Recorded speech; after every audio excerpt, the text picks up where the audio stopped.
life update na hindi nyo naman hinihingi. So, nung last ng February until first week ng March, ay nagpa-Maynila ako kasi may special event ang aming church. So, ikikwento ko lang ang nakakatawa na pangyayari. May dala akong 2 inches na heels na gagamitin ko dyan, syempre special event. Pero hindi ko siya nagamit dahil nahirapan akong maglakad. Papunta pa lang ng CR, ang hirap na sumakit yung paa ko at namaga. To make the story short, syempre masaya ako dahil nakabanding ko ang aking family. At yun, masaya, happiness.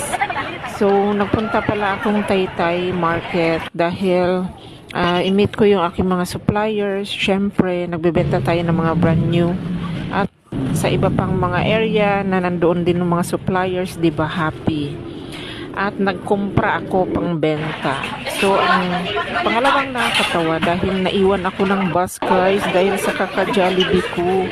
Pero shout out sa iyo sis dahil binigyan mo ako ng pera pang kain ko kasi ang dala ko talaga dyan ay 100 times na lang pa uwi. Siyempre may pamasahe. So yun, to make the story short ulit, ayan, yung 4 p.m. ko na pagpunta naging 8 p.m. dahil full na ang 6 p.m. Pero yung 8 p.m. na yun naiwan nga kaya naging 10 p.m. Pero thank God dahil safe akong nakauwi. Dapat expect ko 7 p.m. 7 a.m. na ako makarating. Pero dahil gabi mabilis yung biyahe. Ayan, 5 a.m.